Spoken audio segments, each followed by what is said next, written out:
eyes. But the striking thing about what we're doing, I'm still talking about the first part of what we're doing, surveying, is it's never been done systematically. Okay. Are you using something special to help you find things? No, when you go up in the cliffs, we are using radar ground scan equipment.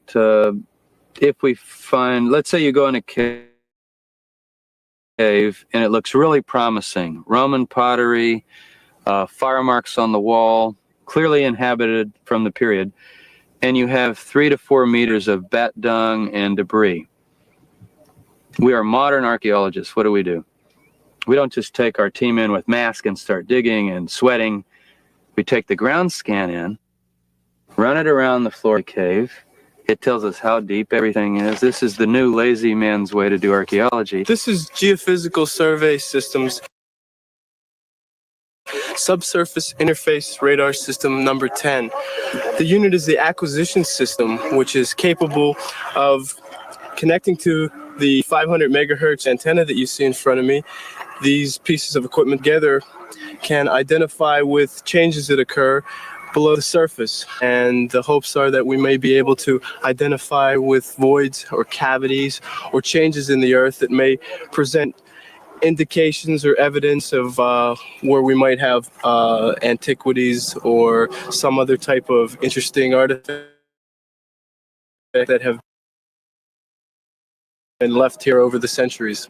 Mr. Thomas Fenner, one of our geologists, has used the equipment in Egypt in front of the Great Pyramids, where he's discovered a channel that has led to the location of some antiquities.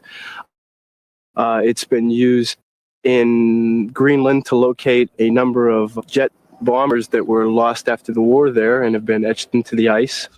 With the ground scan, you don't have to excavate, which creates great problems anyway with the Orthodox Jewish digging up a Jewish grave for scientific reasons. It's just not to be done.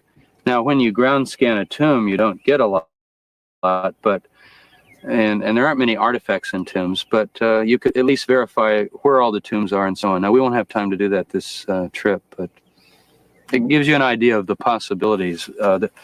It's not the answer to everything, but it's certainly a time saver. And also, you don't go tearing up the landscape. Like right where we are now, if they lived right behind us here, and you walk right here and you see this pathway here, what was right here in front of me 20, 30 meters?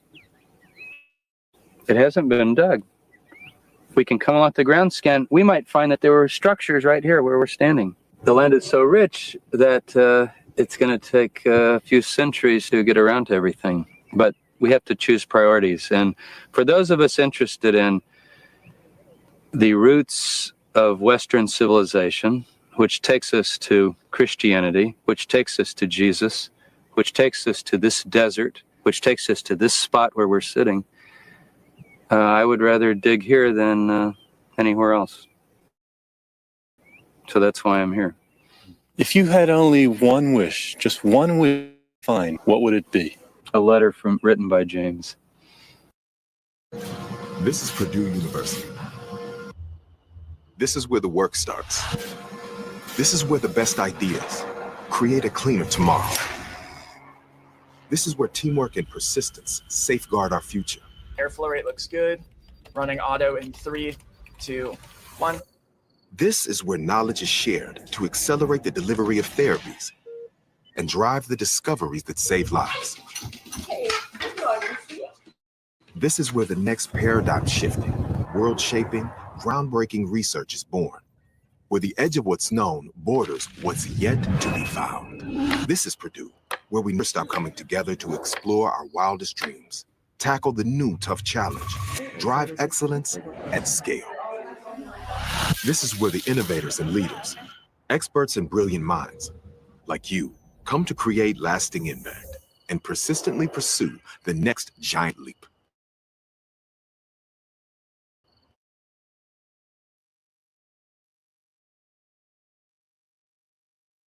Symptoms to spike treatment, Put them in check with Rinvoq. Rinvoq works differently, and it's a once daily pill. When symptoms tried to take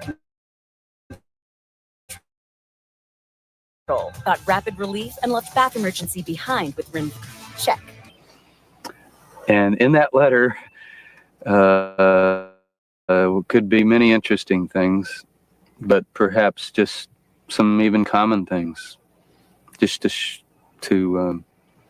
because he was the leader of the group from the year 30 to 62. That's 30 years. He had an old and long career, and he bridged the generation, and he was revered by the Jews who didn't accept Jesus as well as the Jews who did.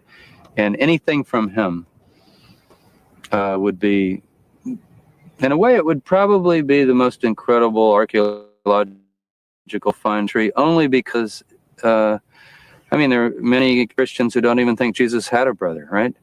So here we have a letter from him that would sort of nail it down a bit.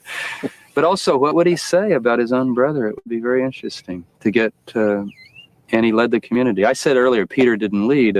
Peter led, but Peter was more the missionary going out, you see. But the home front, you know, the man who, if you read in the book of Acts, he gets up in front of the whole Messianic assembly and says, my decision is that we do this, and everybody, you know, this is Jesus' brother. This man has been given a position. So, yeah, that's my fantasy. Find a letter from James and let it say what it says, but I hope it would say some fascinating things.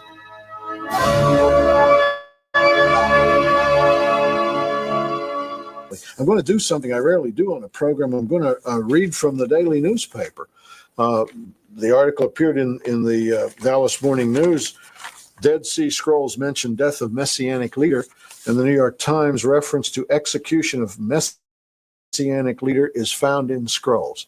I'm going to read from the Dallas paper because it's more complete. And the New York Times, curiously, omitted all reference to scripture. The Morning News listed out all the scripture. I find that interesting.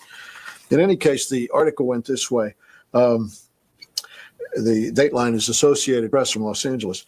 Newly released text from the Dead Sea Scrolls mentions the execution of a Messianic leader, suggesting that some ancient Jews shared the Christian concept of the slaying of a Messiah, scholars said Thursday.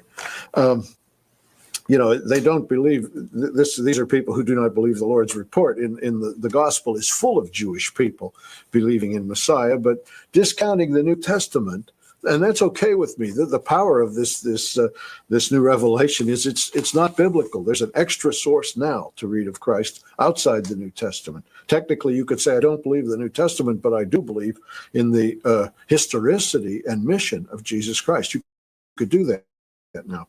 Listen up. One fragment contains 5 lines of text that describes a, quote, leader of the community, unquote, being, quote, put to death, and mentions piercings or wounds, said Robert Eisenman, a professor of Middle East religions at California State University at Long Beach. The text also uses Messiah-related terms, such as the staff, the branch of David, and the root of Jesse, said Mr. Eisenman, who helped translate the scroll fragments. Its language is close to that in the Old Testament book of Isaiah, which says, for our sins he was wounded, and that is Isaiah 53:5. Many Christians use Isaiah's prophecies to aid to their understanding of Jesus, and that is significant. We've taught Isaiah 53 meticulously on our program repeatedly because it is so Christological. Mr. Eisenman said he doesn't know whether the leader mentioned in the text was Jesus, but he said the text has far-reaching significance because it showed that the scroll's writers and early Christians shared similar messianic ideas. The idea of it, is it Jesus? Well, it is someone at the time of Jesus who came for his people, suffered and died and was wounded for their transgressions. So it sure sounds like, let me put it that way. But it doesn't literally say Jesus in the scroll. He said the text supports his controversial theory that the most recent scrolls were written by Jews who helped form early Christianity. Many other scholars believe that the scrolls were written by an ascetic Jewish sect called Essenes. The sect called Essenes lived down by the Dead Sea, and of course we have covered their activities before. They were the people from whom John the Baptist came, really closely related to them. And We detailed it in our footage. We've known for a long time there are connections between ideas contained in the scrolls and Christianity, says the scholar.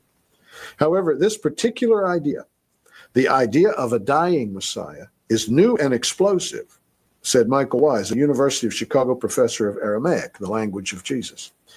You know, of course, it's not new and explosive to anyone that reads the Bible, but the point here is these men are not believers. They don't believe the New Testament revelation, but they have found in a completely separate source, a scientific source, a carbon-dated source, that there was a dying Messiah at the time of Jesus. Now, that's a piece of news. The Dallas Morning News put this on page 1, by the way, the New York Times on page 4, Dallas Times Herald page 5. It'd be interesting. I learned from friends out of town, their paper didn't cover it at all. You can figure out where your newspaper is spiritually, I suppose, by the page number of this revelation. Mr. Wise, who helped translate the fragments, said it was always thought at the time that Jews at the time of Jesus expected a Messiah who would restore Israel to dominance politically. Yet the newly released text shows that the Jewish scroll writers had the idea of a Messiah who would suffer and die.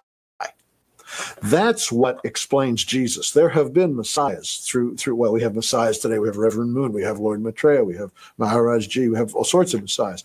But the idea of the suffering, dying Messiah is what Isaiah and the other prophets forecast. And that is what Jesus did. He says that shows this was not an idea unique to Christianity. Well, of course not. Again, Bible readers can read Psalm 22 and Daniel 9:27 and so on and see that Messiah is to be cut off and so on, Daniel 9:24 to 27. But people not reading the Bible have now found this out. The scrolls contain the oldest known copies of the Old Testament and numerous other writings. Scholars believe that they were written by a Jewish sect sometime between 200 BC and 50 AD. That would put it 2 centuries before Christ and a few years after him. The 800 scrolls, most fragments, were found in caves. We showed that on our former program. A group of scholars working under Jordanian and later Israeli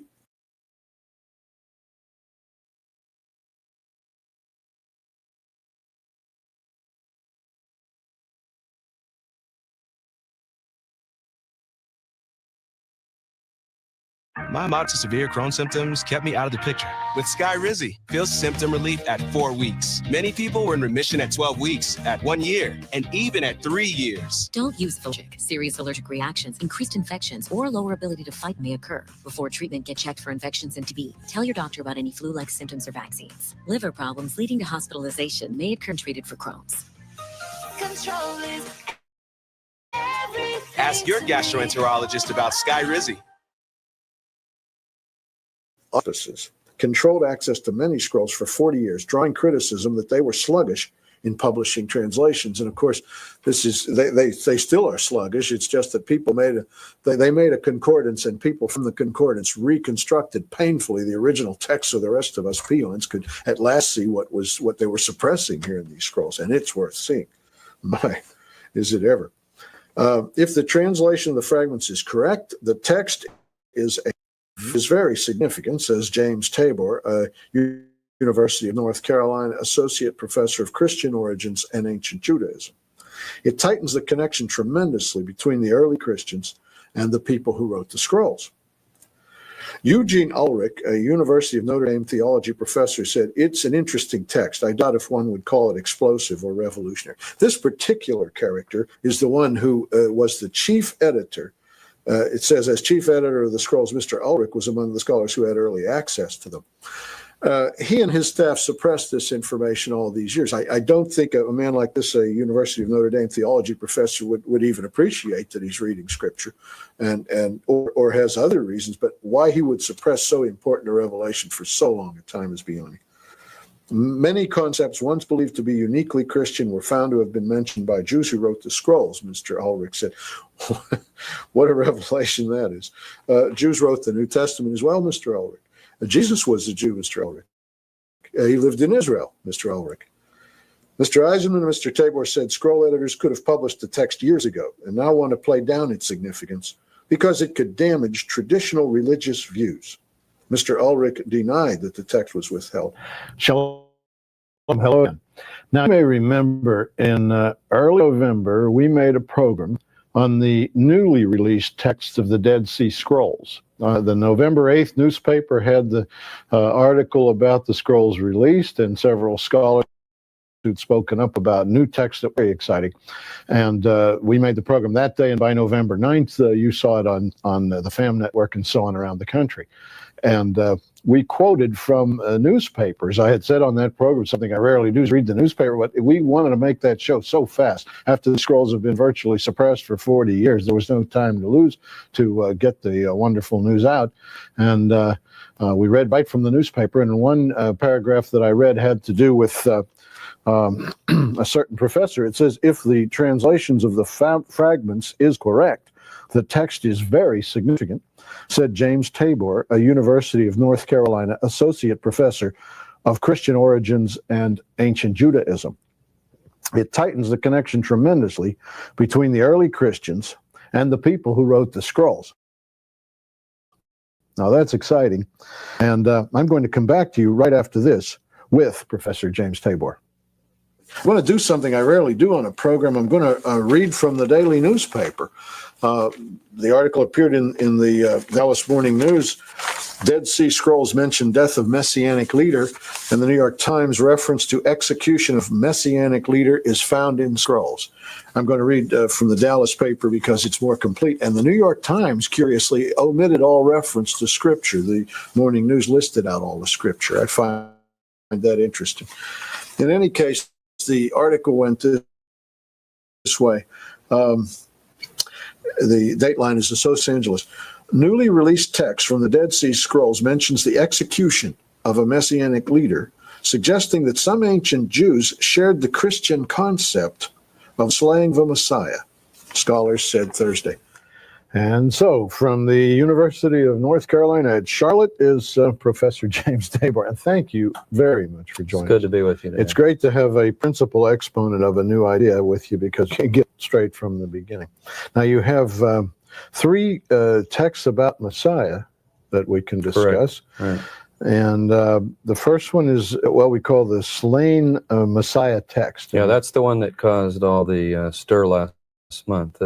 This was in the newspaper. That's right. Can you enlighten us then? Yeah, before I do the three, I'm going to also show you something officially. This is brand new. It's only been out about a week. In fact, I had it sent overnight UPS to have it for this show. This is, I guess you could say, the bootleg edition of the unpublished scrolls. Right. This is the one that made out of the... Dr. Robert Eisenman and James Robinson at Claremont. Eisenman is at Long Beach State. They obtained the photograph. Wait, and these little fragments, somebody had to stitch all that together? It's 1,657 fragments, similar to the ones we're going to talk about. Who knows what's in them all? Never been seen before. In fact, I'm sure this book has never been seen before on television until now. Some of them will be impossible to decipher, very small. Others you can read if you know Hebrew just quite easily. So there's two. This is only in Hebrew, so it is available, but unless you know Hebrew, there might not be a lot of point in getting it. But the point is all the unpublished material is now out and available to any scholar who wants somebody who can read that can now see for himself. In fact, the first two scrolls I'm going to show you, let's start with this first one, which we call the Slain Messiah text that made the newspapers that you did the story November the 8th. I doubt, I don't want to be over dramatic, but I doubt until this show whether more than a dozen people have seen this, because it was given to a team of scholars, or only certain people have seen it. And now anybody can see it. And then they've held on to it for some 40 years. It's going to go on television right now. Sure. So. Okay, folks, we're going to show you what for 40 years this team of so-called scholars has suppressed, and now it's out. And many of them were good scholars. I don't want to say that, but for whatever reason, it's out. We're glad it's out. Now, it's a small fragment right here in the center of the page. It has other parts to it, but this is the fragment we're interested in, and I've got a blow-up, actually, of that middle fragment right here. And I think with a little bit of work, we can read it together, and I actually want to go over it word for word because every word is quite interesting. It starts out, You can probably make that out. Yeshayahu. Yeah, Isaiah, the prophet, Hanavi. Hanavi. And now this word we're not sure of, but then it begins to quote Isaiah 11:1, which is a text about the Messiah. It says, there's the verb yatzah, there will come forth a staff or Branch, not a branch, but a stem from the Gaza, from the root of Jesse. There's Jesse there. And then it goes on to say, this is kind of the striking phrase, Tzemach, the branch of David. So it goes from Isaiah 11 to probably maybe Jeremiah or Zechariah. Remember, there are references to the Messiah also being called the branch. So the branch of David. So very strongly branded as a messianic text, quoting probably definitely Isaiah, probably Jeremiah, maybe Zechariah. And then it says something, it's difficult to say for sure, but something like they will be judged. So perhaps that the branch of David will judge the world, or maybe that they will judge him. By the way, I'm reflecting the help of Professor Michael Weiss, who discovered this text in the photographs and his translation and the variables that I'm giving you here. Then very clearly it talks, you can see the word, there's a mem and a vav and a tet in Hebrew, which is the verb for to die. So this was the key verse that really kind of shocked people. It says they will put him to death, or he will be put to death. The prince of the congregation, the Nasi, the prince of the congregation. Remember, the Messiah is also called the prince in Daniel. So it probably means the prince of the congregation will be put to death. They will put him to death. Messiah, the prince, Daniel. No. Exactly. Now notice that. That's a tzadi and a mem, but the other word is dropped out. But look, we have that right here. Tzemach again. Now that is the branch. So they will put to death the prince of the congregation, the branch. I think one letter gone, but probably that's what it says. Then with woundings or piercings, see that? You can see halal there. With woundings or piercings, and then you go to this word, the priest will command, or the priest will command woundings and piercings.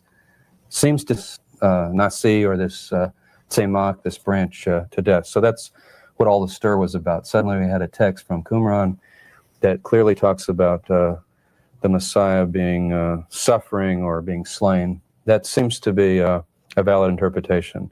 The verdict is somewhat out because we want to work on these other fragments. Maybe there are other materials that go with this, but that seems pretty clear, as you could see even from the Hebrew there. Wouldn't you say? Let me certify for the audience. I'm not a Hebrew scholar by a long shot, but I can follow what's written there, and it's exactly as Professor Tabor's translated.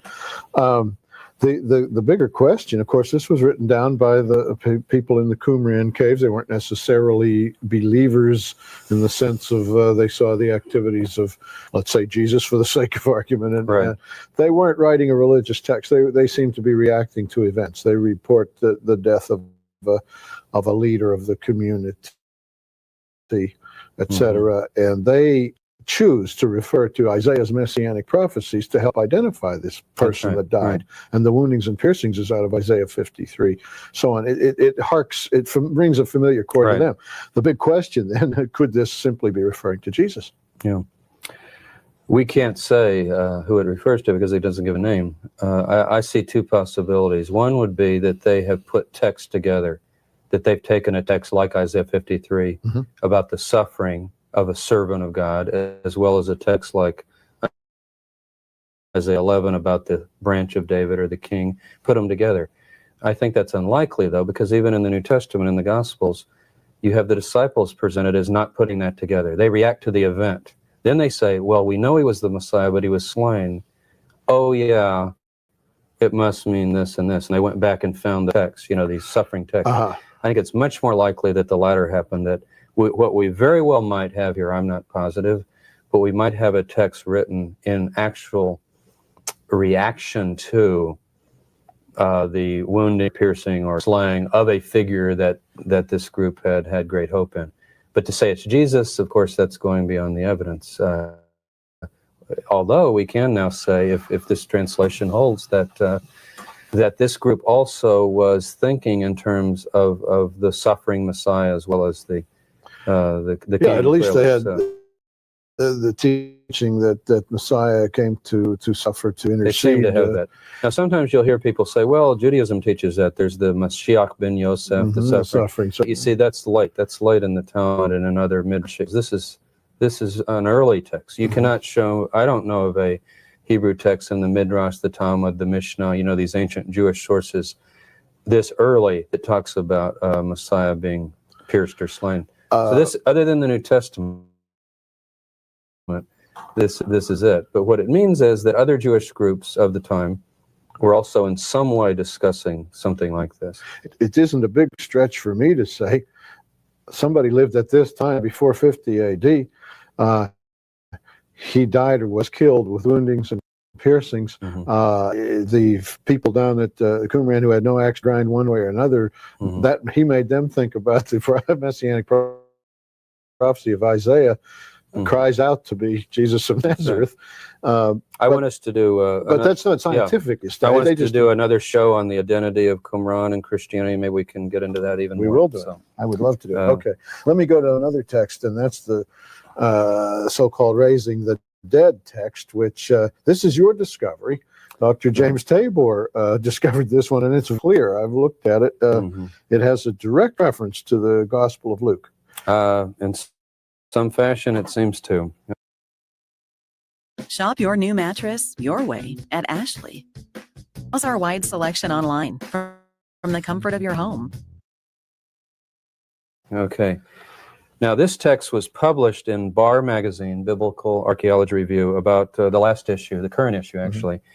But before that, I had not seen it. It's in the unpublished scrolls, so no one else has seen it. I'm sure it's never been on television before.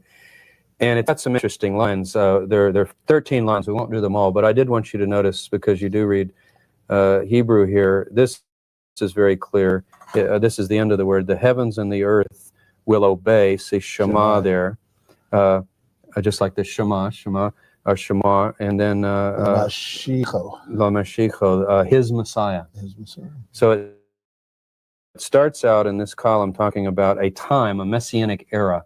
So what this text has to do with is a description of what will happen when the Messiah comes. It just gives a description of their expectations, essentially. And some of them are commonplace. I've got a translation here I'll read. For example, it says that the Lord will visit the pious and the righteous he will call by name. Over the poor will his spirit hover, and the faithful he will support with strength. But as you get down to about line 8, which is right here, I think you'll recognize some of this language. He will release the prisoners, make the blind see, and raise up those in the dust. Now, I'm going to put this down a minute and come back, but you've got an English Bible there. If you read, I'll just let you turn to it. Read Luke chapter 4. Okay, Luke 4:18. The Spirit of the Lord is upon me, because he hath anointed me to preach the gospel to the poor. He hath sent me to heal the brokenhearted, to preach deliverance to the captives, and recovering of sight to the blind, set at liberty them that are bruised, to preach the acceptable year of the Lord. Okay. Now, if you look at some of the phrases we just read about release the prisoners, make the blind see, and raise up those bent in the dust, that is an allusion to the Psalms. In fact, it's Psalm 146, but also to, in Luke 4, this is where Jesus gets up in the synagogue and reads Isaiah 61. And the key phrase is the one you just read. Now, here's what this text says. Let's compare it. It says he will heal. Here you have Rapha. He will heal, and he will make the dead live. The verb chaya, to live, like l'chaim, in Jewish parlance. So he'll make the dead live, and to the poor he will preach the gospel. So what you have here is quite striking. You've got a partial quotation of Isaiah 61, what you're reading here. But it didn't say make the dead live. That's it. That's what I noticed immediately, that if you read Isaiah 61, the key phrase is that he will make the blind see, release the prisoners, and to the poor announce the good tidings. But if you turn over to Luke 7, just a couple pages over there, and this is a passage that we believe in scholarly parlance, we call this the Q source. This is a very early source that Luke himself used. He says that he remember in his preface, he says that he has looked at different sources and so forth. We believe that this is an early source he used. And I think it's around, you see verse 22, tell him to go. Yeah, He the- asks, the are you he that context- was to come? Right. Do we look for another? What it is John the Baptist, who's usually identified with this community in some fashion. He's out in the wilderness, same place, baptizing. Yeah. You know, if you've been to Qumran, you know, you can look and see the river, Yeah. the Dead Sea and the Jordan River area. He's asking Jesus, are you the Messiah, or should we look for another? Now read, what is it, verse 22, where we have Jesus. Then Jesus answering said unto them, go your way and tell John what things ye have seen and heard, how that the blind see, the lame walk, the lepers are cleansed, the deaf hear, the dead are raised. To the poor the gospel is preached. Okay. Notice the last two phrases. The dead are raised, to the poor the gospel is preached. Now, it's partly then from Isaiah 61, but as you immediately notice, Isaiah 61 does not say that the Messiah, when he comes, will raise the dead. It mentions many of these other things. Yeah. And yet Luke's record of what Jesus told John the Baptist includes this phrase. Now, here's how I would see the significance of this. I think that Jesus is answering John in what I would call coded language. That is, they know what they're talking about. Signs of the Messiah. Built on these scriptures, such as Isaiah, the Psalms, but with this added phrase, raise the dead, as kind of the real key, you see. And He's saying to them, you tell John this, listen carefully. And he quotes from a commentary written at Qumran that John that would maybe have been- John would know, and he would maybe know. Jesus himself knew. That in other words, the groups are sharing this common belief, and it's not just a general belief, it's a very specific belief. Tick it off. He will do this, he will do this, including raise the dead. I identify myself as Messiah to you, John, by this by the way, code. by the well-known criteria Yeah. that we now can see. And so I'm not saying Luke is quoting this or this is quoting Luke. I'm saying they're both quoting a well-known and well-understood, very patterned language, you see. Yeah. And I think this is the first absolutely tight linguistic connection of the New Testament. There are lots of phrases like New Covenant and so forth, but this is tighter than that. This is literally down Very to exact, yeah. who's the Messiah, what will he do?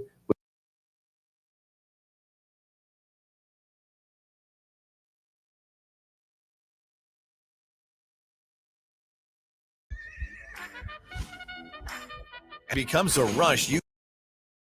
We read Luke, here's an answer. We read this text, here's an answer. I think it's fascinating. Dr. Tabor, this is So, quite a story. the thing is, we do not have clear references to the Qumran community believing in resurrection of the dead. In fact, that's debated among the scholars. Did they or did they not have that as part of what we call their eschatology, their view of the end?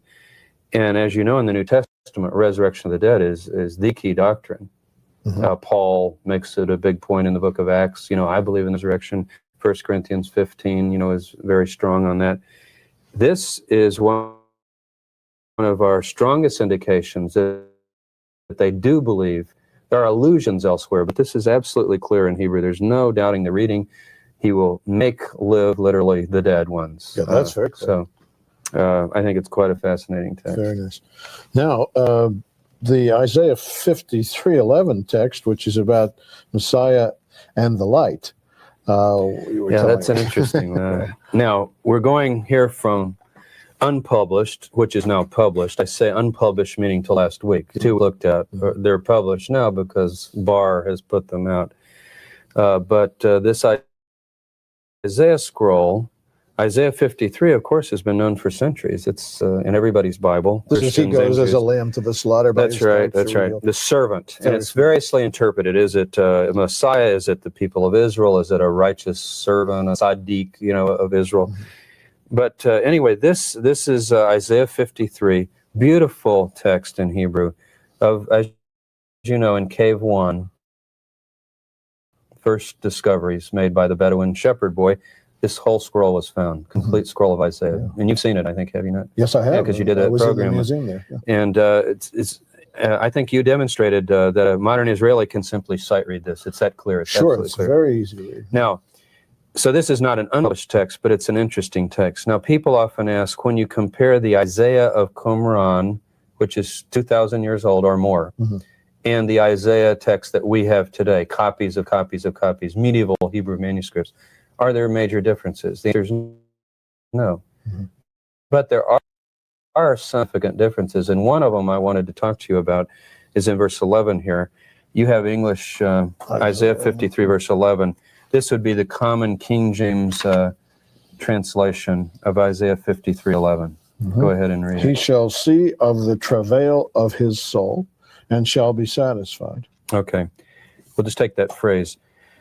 If you notice in Hebrew here, this is literally from the travail, there's nephesh, of his soul. He will see. Okay. That's not in your text you just read. Now, if you don't have the word light, you would have to translate it from the travail of his. Read it again. I'm getting mixed up. Yeah, it's what they did with that. he shall see of the travail of his soul. Yeah, which in a way doesn't make sense. So he will see from the travail of his soul. Well, what will he see? You see. Yeah. So in the Qumran scroll, you have the word light. He will see light. Now, I think this is an allusion to resurrection. For this reason, Isaiah in chapter 27 and in other places uses light as a metaphor for raising the dead. The dead are in Sheol and darkness, and they see light. And this is talking about a man suffering, being buried, and then seeing light, you see. So the point would be that this word light was in copies of Isaiah from the first century, during the time of Jesus, during the time of Paul, during the time of the... And now here's a modern Hebrew Bible upon which the King James was based, Masoretic text, standard text, in which the word light is missing. Now, so, historically, some people don't like the resurrection for different reasons. One group because it's too hard to believe. Let's not make the people try to believe that's going to happen. Their group because it's written of Jesus and they don't like the idea. Right. Could it be possible the Masoretes, the ones who prepared this Masoretic text, altered an original text? I think we just have to say that in the oldest Hebrew version it exists, in the Masoretic text it doesn't, and just leave it to scholarly judgment beyond that. But you have a this is a sensitive, here. comes sensitive in Jewish-Christian disputes. That's clear. Oh. It's not read in the synagogue today. It's not one of the Haftarah readings. It's skipped, in fact. You read Isaiah 52 and you go to 54. Why is that? I think because of the slaughter of the Jews by so-called Christians, and it became very sensitive to, in the medieval times. He goes as a lamb to the slaughter. Yeah. Still in all, it seems Christological on the surface, almost. That's how Christians have understood it, and some Jews have understood it that way. I'm also going to add this, because I want to stick with the first century. Here's a first century text. It does have it. I think that Paul, in his letter to Corinthians, 1 Corinthians 15, he says that the Christ, the Messiah, died, was buried, and was raised. And then he adds this phrase after each one, according to the scriptures, which means the Hebrew Bible. He read it so. Now, where does it say in the Hebrew Bible that the Messiah will be raised from the dead? I can't think of a place clearly. Not like this. No, not so as clear. So it could be that he's referring to this text. I am persuaded that he is, because this text talks about burial, death, clearly, burial. And now with this reading, it also talks about somebody seeing light. Now, all I'm saying is I think that was Paul's interpretation. Haven't I cornered you? Haven't you just said Paul picked up a Bible and it said light in there? We pick up a Bible and it's not in there. I think it's likely that his text said light. And so slight alteration. Yeah. What do you think, Jim? Jim? What's up? We need a decision. What's the question? Boy, an important one though. It's an interesting one, and and by the way, the New International Version, which many people go in a bookstore, look, has put it back in. Put it back. The new RSV that just came out last year, just came out this year, has put it back in. So the two latest modern scholarly versions have included the reading. So how do they sit with Jewish scholars that they're well respected? Jews were on the committee of the new RSV. I think scholarly Jews are interested in texts, are not interested in debating theology. So if the text has it, and this seems to be the oldest reading, why not put it back in? This is what we can still debate what it means, but it's Sure, in. I think basically it's. And I wouldn't. In fact, the newer Jewish versions will eventually footnote it, I think, as time goes on. We're in an era now of open discussion. These are Jewish texts I'm showing you. These aren't Christian texts. No.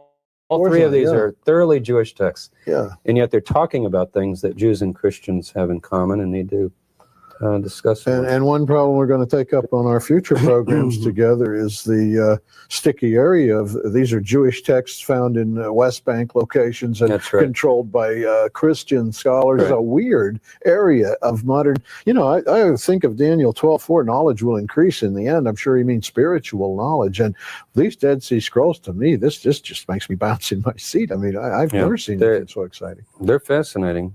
With these texts, as I was telling my students the other day, I have enough to do now for a lifetime, just working on these. What a nice! And stay with me, will you? I'll chronicle everything you find out. This is wonderful. I'm honored that you came forward and joined us, and we're going to pass this knowledge along. And you'll be here for 2 more programs, in which we're going to discuss still more other aspects. Aspects of these finds. So, Dr. James Tabor, the University of North Carolina at Charlotte, he's associate professor of ancient Judaism and early Christianity. And thanks so much for joining us. It's good to be with you. Well, now 24 people, and you have seen these Dead Sea Scrolls that are pictured in the newly released volumes. I'm so glad if you watch this program, and we're going to, of course, have this program and the others with Dr. Tabor and about the Dead Sea Scrolls on video so that you could get them. These are programs. I realize there's a lot coming at you in a program like this. If you're not a scholar of these things, and I'm not myself, and the videos will be available for study. Dr. Tabor, thanks for coming back. It's good to be back. I should mention that you were cited in that original newspaper article that we read aloud on our program when it came out, November 8th. The program was broadcast November 9th. You were one of the people that helped release these scrolls. Now, I've understood that something like 40% of these Dead Sea Scrolls, and these were found back starting 1947, exactly, have been unpublished until now. Until last week. Until a week ago. Boy, I'm so grateful for coming and seeing us. I really am, and disclosing these things. But why did it take all this time? It's an amazing story. I'll give you a short version of it. Okay. When Cave 1 was first discovered, the famous bed and shepherd boy who throws the rock in and hears the pottery and goes in, there were 7 complete scrolls found and had them. And they brought them out very quickly. You can see them in the shrine of the book. But as other caves were discovered, 11 caves have yielded scroll material. They were under the Jordanians. This is getting a little bit into politics, but you see that area was controlled by Jordan. So they went to East Jerusalem, the Palestinian Archaeological Museum, as it was called. Have you been to the Rockefeller? Yes, I've seen it. Okay, well, that's the place. It was then called PAM. And they were put under a team of Roman Catholic scholars, mostly who had worked at Ecole Biblique, the Ecole there, the school. And there was one non-Catholic. No Jews worked on these scrolls. No Jews worked on Jewish scrolls. Worked on these scrolls. Interesting. Yeah. All the way up into the 60s. And essentially that team had those. They would give them out to their students, to various people. And there was no way to get to them. I was too young to remember those days, but people older than I have died now. One of my revered teachers, Morton Smith, died this year at Columbia University. He never got to see the waiting a lifetime to see scrolls held by Palestinians and Roman Catholic scholars of Jewish writing. Okay. It's a strange saga. Now, it was not until Father DeVoe, who was the first chief editor, said that they would all be out in 1962. How many years has that been? Almost 30 years ago. 30 years. So it hasn't happened. 8 volumes have come out, but the more interesting material. There's something that happens after the first bite of the McChicken. Silence. We're not saying. from Cave 4. If any of your viewers have been to Qumran, Cave 4 is that very easy to spot wide open cave right as you're standing looking at the cliffs there. There were 800 fragments of scrolls found in that cave, and very little of that material came out until last week. The two texts we looked at on the previous program were both from Cave 4. Well, I can almost infer from what you're saying that somebody read these texts and said, I don't release these. There are all kinds of conspiracy theories that have been proposed, theories just about scholarly jealousies, who gets to have their name on these texts. There's been alcoholism involved, there's been incompetence, there's been all sorts of things. It's not a pretty story, but everybody involved is not the bad and everybody's not good. But it's a mess. Everybody agrees it's a mess. Well, sure, and it is in the average office too, but 20 centuries we've waited for this. I'll give you an example. The group of other documents called the Nag Hammadi materials were found about the same time. You can get numerous editions now in English of all of the material. It was brought out rather quickly. And with these materials, it wasn't. So what happened, and actually it took until the 80s until the pressure really began to build. And Herschel Shanks, the editor of Biblical Archaeology Review, spearheaded a lot of this effort, but a great deal of public pressure. The public began to get interested in the late 80s, if you recall. Boy, it takes a while. As the word got out, people didn't know. 40% of the Dead Sea Scrolls aren't out. People began to say, well, I thought everything was out. It's not out. I did. And you begin to hear about it, and it built momentum. And so I had no idea. I would have marched with a the poster. story is literally like a mystery story. What happened finally is that Professor Robert Eisenman at California State Long Beach obtained the photographs, not through any source that officially was given them. Yeah. In fact, we're not even sure if he hasn't told me for protection reasons. I'm not even sure he knows where they came from, but he and James Robinson, the editors of this volume that we looked at on the previous program. Not the evangelist James Robinson, but James Robinson. James Robinson, who's a very well-known scholar from Claremont School. Just simply, I guess you could call this the bootleg edition. They simply put this out. These two volumes bring us up to date. In other words, with these materials I have here that were already out, and these materials, all the material is out. The problem is this is still in Hebrew. It still is raw material. It's got to be carefully looked at. We've got years ahead of us. But at least any scholar now, I teach at I'm not at Harvard or Yale or Princeton. I'm at the University of North Carolina at Charlotte. But I too can begin looking at these materials. Oh, I'm very grateful, and we should all be, to these people that finally got them out of trunks and wherever. And they I were. think now, I just attended the American Academy of Religion meeting, which is the big national meeting of all biblical scholars, and there was a general sense of relief.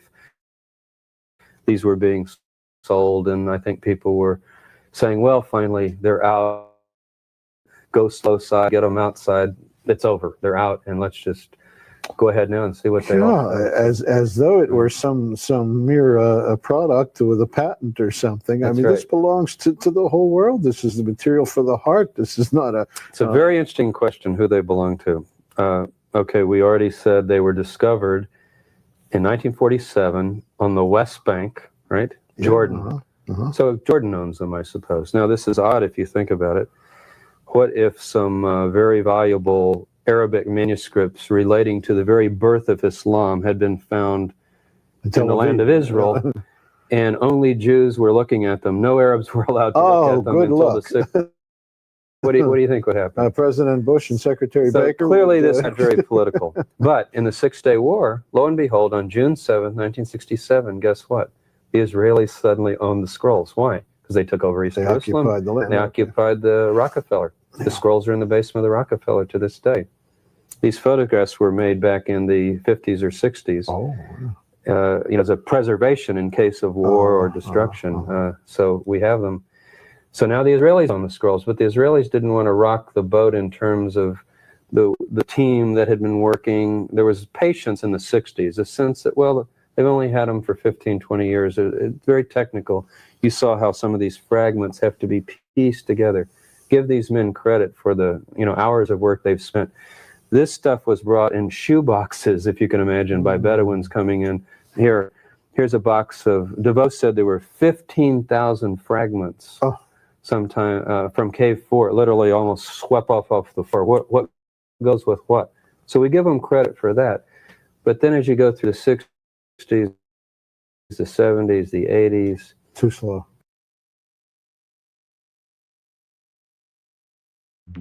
You're busy looking for homes. We're busy looking out for you. Some of this material, like you see in here, a whole page, it doesn't need piecing together. It just needs publishing. Let people read it. Let people look at it. So who owns the scrolls? That's the question. I would say essentially humanity, right? All of us.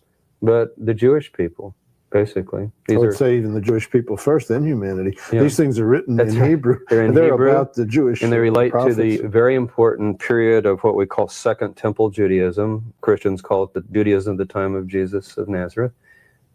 What more? It's the foundations of Western civilization. Of course it is. I mean, this material, you realize without this, you know what we had? We had the New Testament. We had some rabbinic traditions, but the Mishnah and Talmud don't come until 200 or 300 years later. So as far as first century, we had Josephus in the New Testament. That's it. Now we've got hundreds of additional materials from that very period. Yeah, I would contest even the idea that the Jordanians own it because the Jordanians lived in that territory. They owned it at that time simply by right of But that was Jewish land. Why were the Jewish scrolls there? Because the Essenes lived there. I mean, it's simply a proof that the West Bank was Jewish land. There were no Jordanians. You bring up, without pickle, let me point out something that's kind of fascinating. We should give this gentleman credit where credit is due. If you notice in the dedication of this volume, it says the Biblical Archaeology Society is grateful to the Irving I. Moskowitz Foundation, for its generous funding of this publication. Mr. Moskowitz was interviewed in the Washington Post just 2 weeks ago when these came out. He said that he had marginal interest in the religious content of these scrolls, but he wanted to get these out because, in fact, as a Jew, he felt that Jewish texts found on the West Bank should come out immediately to make the point. So it's an interesting. Probably should be said that all these things and buried there in those caves before the first 600-700 years before the first Muslim walked the earth. Exactly. Okay, so what's coming up in English? We can't study these. These are Hebrew. Okay, I want to show 2 volumes that your viewers can get at bookstores. I'm ready to promote scroll interests. I think Jews, Christians, everyone should discuss this material. It's fascinating. This is the Dead Sea Scrolls in English by Vermish. This is Penguin Press, readily available in most bookstores. That's out. Yeah. And that's got all the material in English. This is a similar version of it. You have 2 choices. This is Gaster's version of it with Doubleday Press. But I would suggest that people even start with this material. If any of your viewers have heard about the Dead Sea Scrolls, but they've never quite really seen them or read them, this is material from the time of the New Testament, from the time of the ancient rabbis, contemporary, begin maybe with the published material.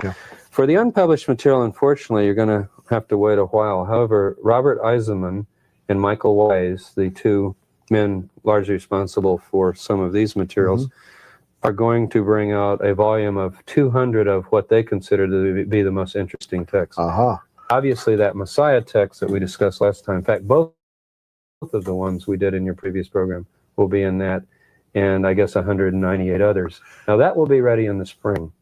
So pretty quick. I'll update you so that you can announce to your... And that'll be readable and in English. In English. All right, we'll keep an eye on that. We'll say when those are, because we're going to do this right along. I don't think that there will be a time we're not doing it at Sea Scroll from what you say. Like. In other words, there will be a show all the time because you'll be doing new updates ones. You're going over to Israel to dig some more caves. You're going to find some more scrolls. Perhaps. Thank God that land come back to the Israelis. What's the benefactor's interest in the politics? I mean, is this going to change the end of time, or is the Jordanians going to back up, or what does it mean politically? Can you interpret? I don't think it's having too much effect at this point. I think the benefactor was trying to make a point in the past, in retrospect, that now at long last, these materials are out. It wouldn't make a Jordanian heart flutter a little bit to say, "Gee, these people are my neighbors, and that's really their scrolls." We should interview Jordanians and find out. That might be an idea. By the way, in the 60s, Jews were added to the committee slowly but surely. And now there are and Jewish now there are scholars, Jews on the committee. and I should add that just for accuracy. Probably going to In help. fact, the head of the committee is Jewish, but it did take a while. Well, if I found some Mexican documents in the ground in Arizona, I wouldn't call the Chinese to it. And unfortunately, the early editors, this is a known fact, it was the front page New York Times, were openly anti-Zionist. Now, I think they would deny that they were anti-Semitic, but they were anti-Zionist. If you recall, the chief editor was removed just not too many months ago. I read about that. For making statements that Judaism was a fossilized religion. It should have disappeared long ago, and so forth. Not very familiar with the Bible, is he?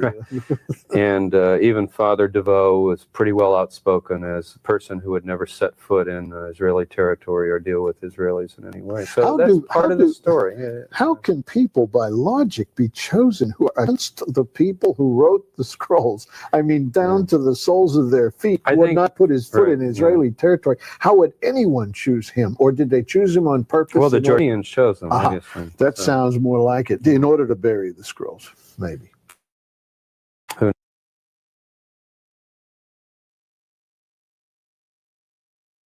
As an online student, Carrie wanted me to be involved in the various different programs that they offer graduate students, the communities that you can be a part of. And Carrie actually offered a lot of networking opportunities. So even as an online student, Carrie embraced me.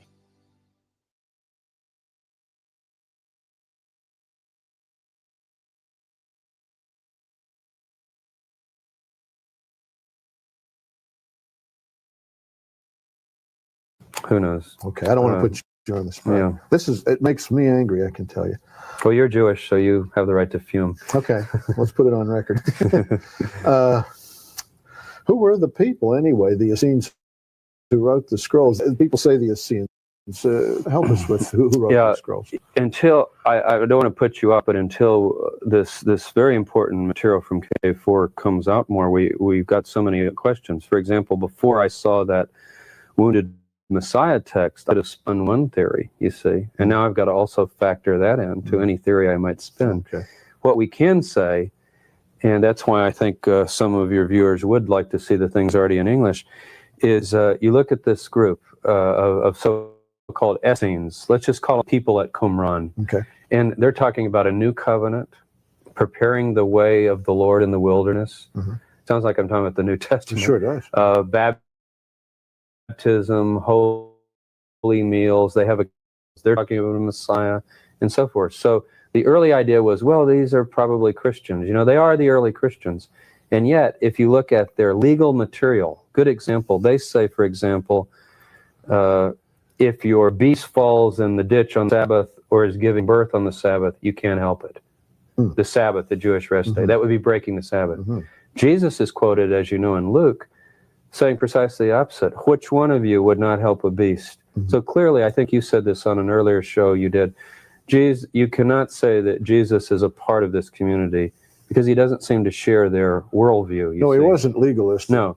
On the other hand, what he shares with them is a set of ideas about the new covenant, the Messiah, the resurrection of the dead, the end of the age, a world of ideas different from the people in Jerusalem. So these people are out in the desert. John the Baptist is out in the desert. Jesus is out in the desert. They share some common enemies and foes. And in that sense, that's where we are. We have lots of parallels, but I think it's really jumping the gun to say these people were Christian in any way. I just simply say they were the new covenanters of Qumran. I don't draw personally. I don't think Bible readers really do draw a distinction between Christians and Jews. Early Christians were Jews. All of these Christians were Jews. All the disciples, all the apostles were Jews. I rather think of them, if I may, as people who, upon hearing of the Messiah, like all of us, either chose to follow him or not follow him. Those who followed him and didn't various stop. messiahs of the period were. The Essenes might have followed. Sure, there's Shammai, there's Hillel, there's heroes of the faith a lot. But the ones who said he answers Isaiah's messianic prophecies, as you pointed out on the past show, seems to me they were believers, but they wouldn't be called anything different No. say by observing Exactly. Romans. That Nobody they're a was bunch of saying that Jews. they're Christians. Right? Some follow this Galilean, some follow this other And rabbi. these Jews out in the desert, these Qumran Jews, are Messianic Jews. We're just not sure all they thought about it. But they're Exactly. Messianic in the sense that they're very interested in, as we saw in these texts and other texts, in the Messiah and who is the Messiah and what will he do and so forth. Yeah. So they share a common heritage, I think. And you've been there geographically, it's striking. You stand up around Jericho or along the Jordan River, look down. People sometimes say, I wonder if Jesus or John knew about Qumran. Were they blind? I mean, of course they knew about it. I think they didn't agree. I think it's not unlikely that Jesus and John could be two Jews who broke from that community, sharing many of the ideas, but having a different view of the law, of the Torah, how to keep the Jewish law. Yeah, clearly Jesus, they're not the same as Qumran in terms of the Jewish law. Some of Jesus' critics said he ate with publicans and sinners. They would never come. They would never. People at Qumran didn't eat with anybody. Paul would be the ultimate apostate, to go to the Goyim, the Gentile world. Sure, to these people. go over, yeah. And yet you've got all those parallels in terms of worldview. That's why it's interesting. It's like we're in the backyard of where early Christianity began, thoroughly Jewish, thoroughly Messianic, resurrection of the dead, all these doctrines that Christianity later And we finally evolve a denomination that makes a priest who says, I won't set my foot in Israel. Amazing. It can happen. Just amazing. Yeah. Just astonishing. Okay, what now? Are we going to get more scrolls now? I know, and you've told me you're going over there and you're going to take machines, you're going to look in some more caves, and I'm going to send my Israeli crew with you so that we can get a look at what you're doing. But what do you predict? You don't want to go predict you're going to find something, and the Bedouins have certainly, and others have sacked that land and tried to find they've gone various through the things. caves, yeah. But it's never been done fully and systematically, and that's what a team is now beginning to do, of which I'm a part. Professor Eisenman is head of it, Michael Weiss, Philip Davies from Sheffield, England. It's an international team, and what we're going to do is simply map and survey the caves with surface radar. It's never been done before. So you go in a cave and you don't start digging. That would be foolish. You try to find, first of all, if there's any particular reason to dig. This can give you a reading on up to 3-6 meters down, what might be there. And doing it more systematically. Some of these caves, as you drive around that area along the road, you'll see a little opening like this. Yes. Which if you poked your head in, might be a large cave. Cave 1, the first cave. Yeah. The original opening was small. The shepherd boy, throws his rock in. And yet now if you go there, it's all open and you can walk in. So I think Energizer's 3-in-1 Child Shield is the world's first coin lithium battery that has 3 different safety features.